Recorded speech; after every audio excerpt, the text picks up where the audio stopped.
पिछले व्याख्यान में हमने वृषभ रसायन इस पर विचार किया था। रसायन किसे कहते हैं? जो कायाकल्प कर देता है, गुणात्मक परिवर्तन करता है, जो शरीर मन बुद्धि के। तो उसमें मुख्य रूप से हमने युवा अर्थात पुरुष लड़के उनके लिए किया था। अब जो युवतियां हैं हमारी, जो हमारी युवतियां हैं 14 से लेकर 18 साल की, ये समय है लड़कपन से जब वो यौवन में प्रवेश करती हैं, जब 20-22 की हों तो उसके बाद उनका विवाह किया जाता है। जब धातुएं पुष्ट हो जाती हैं तो विवाह के लिए सबसे पहली चीज क्या होती है? सबसे पहला बोलो क्या देखा जाता है? शरीर की युवती जो है वो हृष्ट पुष्ट और सुंदर है या नहीं। तो युवती जो भी अपने पुत्र के लिए या पुत्र या पुरुष लड़का अपने लिए जीवन संगिनी जब देखता है तो सबसे पहले वो क्या देखता है?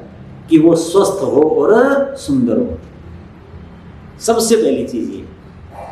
उसके लिए वरारोहा रसायन, मैंने उसका नाम रखा है वरारोहा।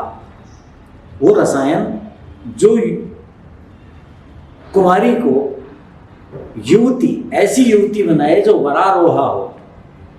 वरारोहा वाल्मीकि रामायण में ही सीता के लिए आया है। किसके लिए आया है? सीता। आप समाज में देखोगे ना, बोले सीता का हरण क्यों हुआ? क्योंकि सीता बहुत सुंदर थी, इसलिए रावण ने उसका हरण कर लिया। तो सीता के लिए वाल्मीकि वरारोहा का प्रयोग करते हैं। एक मध्य युग की बात है, जब जैन और बौद्ध जो वैदिक धर्म से अलग मत संप्रदाय पैदा हुए, उन्होंने विरोध किया और उनका बहुत साम्राज्य हुआ देश में, राजा के राजा जैन और बौद्ध बन गए। तो उस समय सुधन्वा जो आचार्य थे ना, राजा थे, उनकी बेटी वो वैदिक धर्म की अनुयायी थी और उसको ये अच्छा नहीं लग रहा था सब जो हो रहा था कि वैदिक धर्म का ह्रास हो रहा है, लोप हो रहा है, ये सब क्या हो रहा है। तो उसने भट्टाचार्य, उस समय के बहुत तगड़े, कुमारिल भट्ट शायद भट्टाचार्य हैं जी, तो वो मार्ग से जा रहे थे, तो वो ऊपर से गवाक्ष खिड़की में से उसने देख लिया कि वो, तो वो उसको संबोधित करती है। प्रसंग पूरा मैं नहीं बताता। तो वो उत्तर देते हैं, वो कहती है कि जी कौन बचाएगा, कौन ऐसा ऐसा करेगा। तो वो कहते हैं माँ भैंसी वरारोहे। राजपुत्री राजकुमारी के लिए किस शब्द का प्रयोग करते हैं? वरारोहा। संबोधन में वरारोहे, जैसे सीता का हे सीते, शकुंतला का हे शकुंतले। तो वरारोहा वरारोहे, वहां भी वो कुमारी भट्ट भी बोलो, तो राजा की बेटी राजकुमारी तो विशिष्ट ही होगी, बहुत सुंदर, स्वस्थ और सुंदर होगी। तो वरारोहे, वरारोहे समझ गए, इसलिए मैंने शब्द चुना। इस शब्द का अर्थ क्या है? वर और आरोह, दो शब्द हैं। क्या शब्द हैं? वर और आरोह। वर मानी उत्तम है, श्रेष्ठ है, आरोह मानी उभार जिसके। स्त्री के शरीर में 3 त्रिभुज बनती हैं। एक तो ये बनती है, एक यहां बनती है कटी तक, और एक नीचे। हम पुरुषों में भी, लेकिन स्त्री में वो विशेष आकार लेती है। तो इस त्रिभुज में कपोल पाली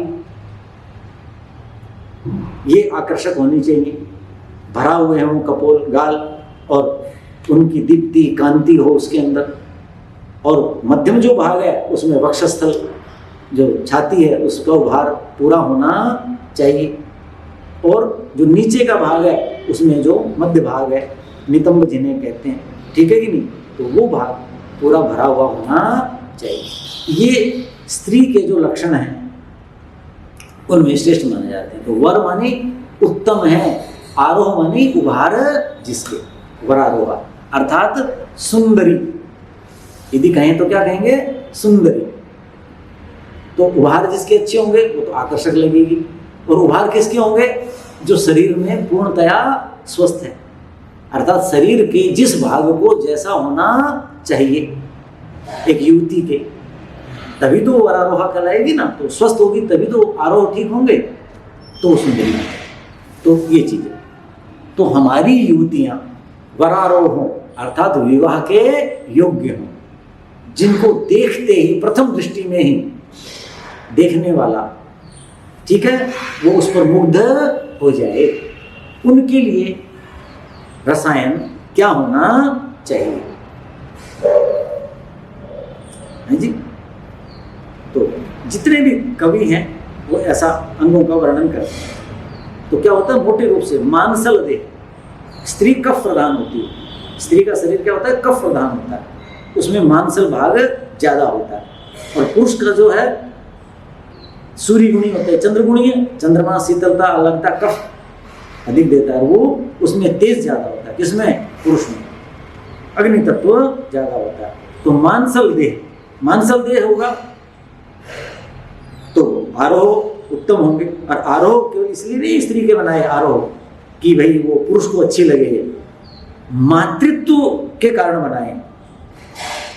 स्त्री का जो मातृत्व प्रकृति प्रदत्त एक वैशिष्ट्य है, ठीक है कि नहीं, तो वो मातृत्व के लिए उसके आरोह जो उपहार हैं उसमें उपयोगी होते हैं सारे।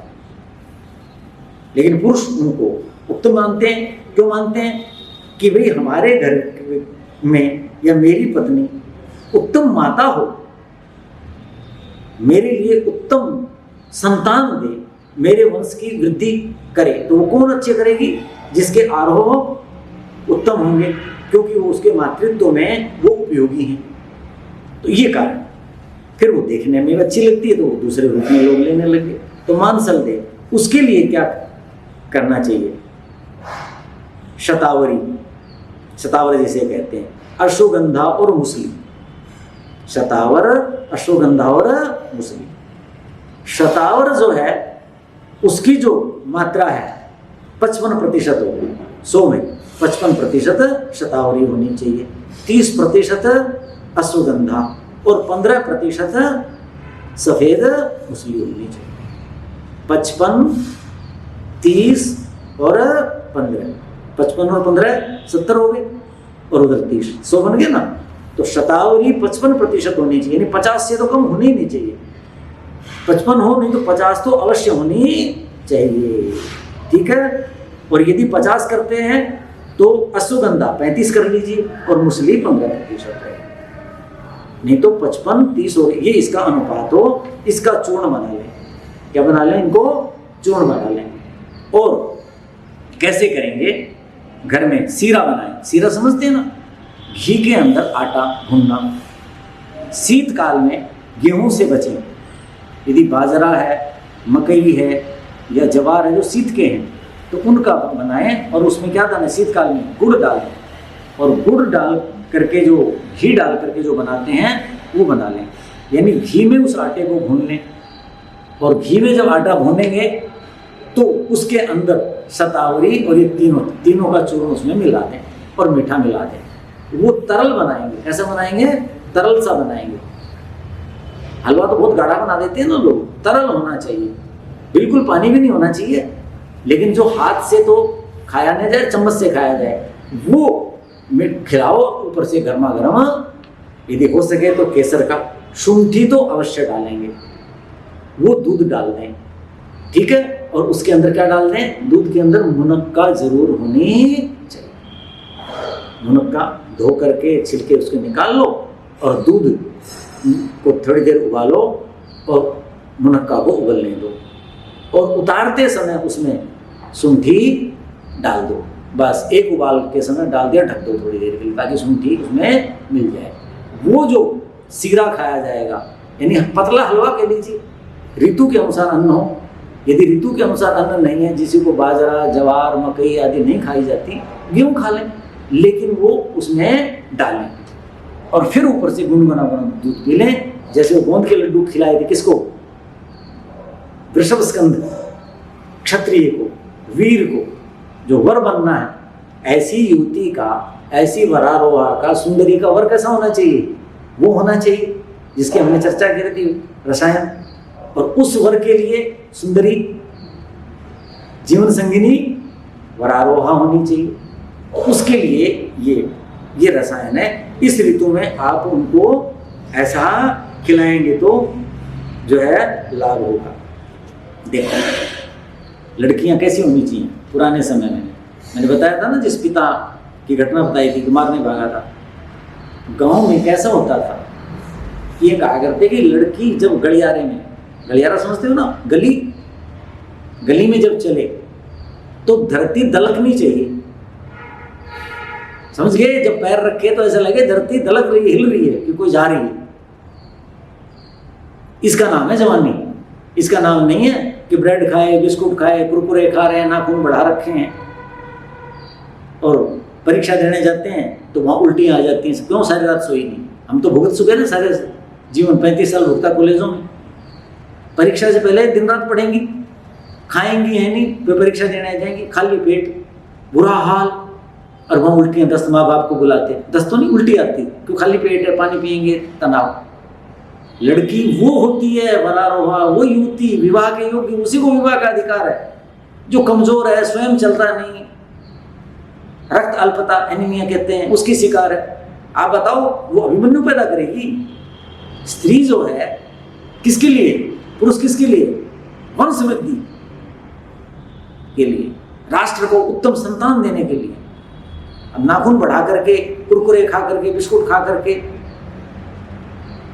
पीले पतीले में वो क्या होते हैं, ये क्या होता है वो सफेद सा कुलचा, ये खा करके क्या बनेंगे बताओ? ये पानी पता से क्या होता है, खट्टा सा गोलगप्पा। आप बताओ उससे अभिमन्यु बनेंगे? तो कोई भी लुटेरा आएगा पश्चिम से, मध्य युग में जैसे आए, लूट ले जाएंगे, उठा ले जाएंगे सबको। इजराइल में घुसेगी नहीं, अब उठा लेंगे।